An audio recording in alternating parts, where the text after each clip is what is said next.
course, ang isa sa pinakamalaking issue ng mga senior sa totoo lang ay kalusugan, pero hindi po yung masakit ang tuhod, hindi po yung masakit ang balakang. Malaking problema para sa mga seniors yung mental health at saka yung economic situation.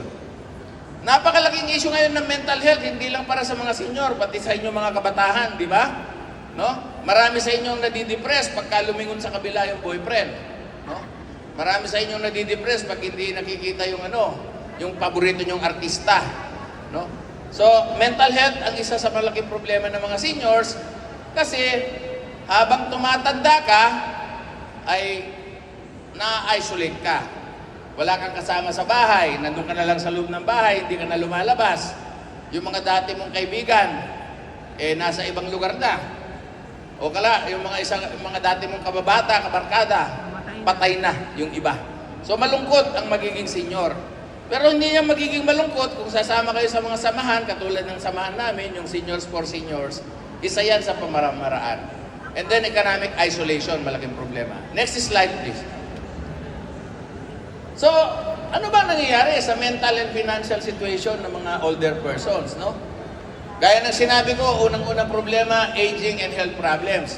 Pag sumasakit na ang mga Pilipino, nagkakasakit na, ang problema natin, paano tayo magpagamot? Wala ka ng kinikita, wala ka ng pera, wala ka ng sweldo, magpapa-hospital ka. Pag nagpa-hospital ka ngayon, napakamahal.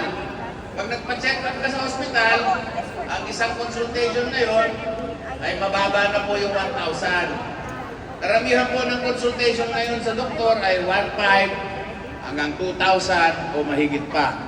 At kung mental health ang issue mo, 2,500 mababa yun pag mental health. And then of course, yan, depression and anxiety. Nandiyan na raw si Caro para So, malaking problema po yung depression sa mga senior citizen, lalong-lalo na kung wala silang kasama sa bahay. Kilala mo ba? Kaya, nakakatulong din actually yung naiiwan yung mga bata, yung mga apo, kasi nakakaaliw yung mga bata, no?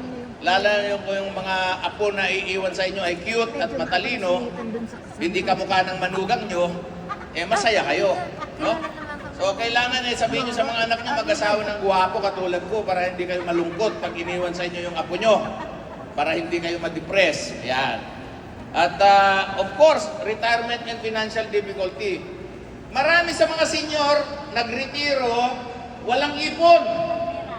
Walang pera kasi nung bata sila, jugjug sila ng jugjug, nightlife sila ng nightlife.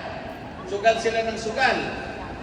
Wala silang naipon. Kaya ang payo ko sa inyo, mga kabataan, ngayon pa lang, mag-impok na kayo ng konting pera. Kung meron kayong extra income, maghanap kayo ng negosyo o kaya, huwag kayong magbangko ha. Sinasabi ko sa inyo, huwag kayong magbangko. Ang bangko ngayon ay 0.13% lang ang kinikita. Ilagay nyo yung pera nyo sa Pag-ibig Fund. Doon sa MP2, 8% ang interest.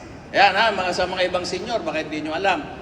Pag nagbangko ka ngayon, ang kinikita ng pera ngayon sa bangko, 0.13%. Pero kapag ikaw ay naglagay sa Pag-ibig Fund o nag-invest, mas malaki.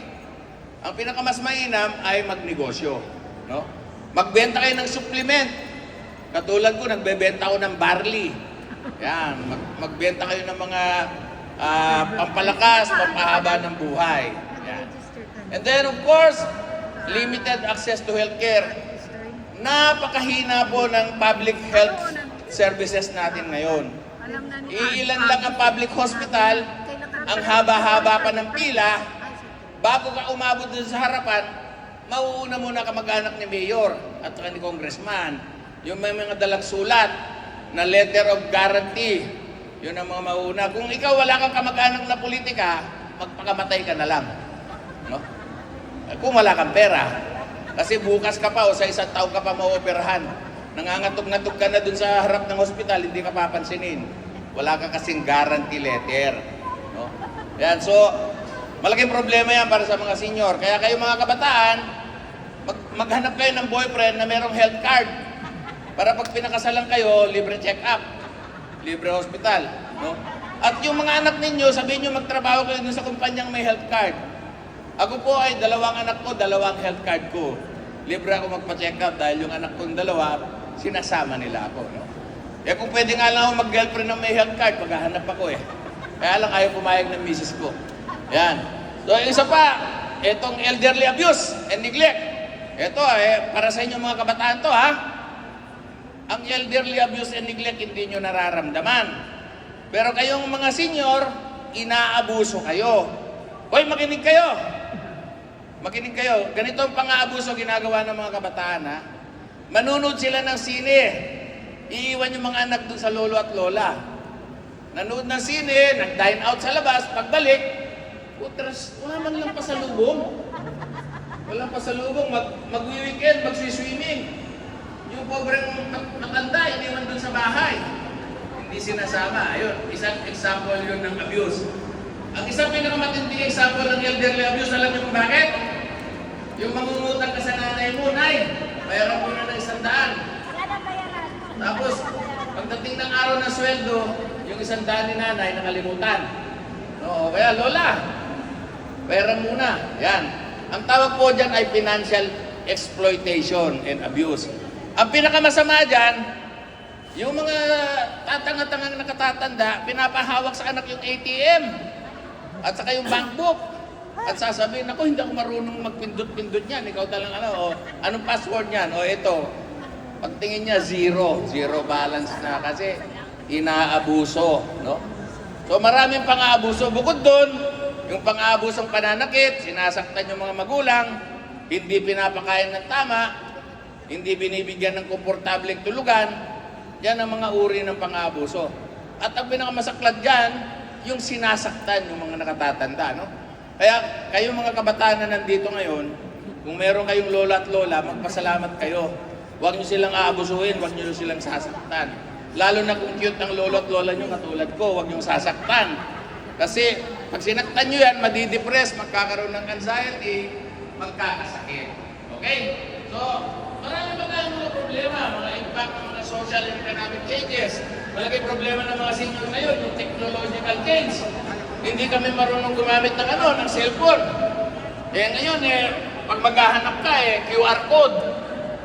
Hindi na kami marunong gumamit kung paano bubuksan yung cellphone, mag-QR code pa tayo. No?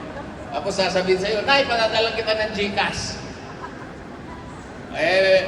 Malaking problema po yung technological change. Kaya kayong mga kabataan, kung may mga nakatatanda sa bahay nyo, mag-tutorial kayo. Tutulungan nyo si Lola at Lola. Lola, ganito po ang paggamit ng cellphone. Ganito ang paggamit ng internet. Yan. Ganito po ang ibig sabihin ng QR code kasi yung teknolohiya ay napag-iwanan na ang maraming nakatatanda. Kayo naman mga senior, huwag kayong matakot. Huwag kayong matakot magdudut. Dudutin nyo ng dudutin. Basta huwag nyo lang ibalibag, hindi masisira yung cellphone. No? Dudut lang ng dudut hanggang matutunan nyo.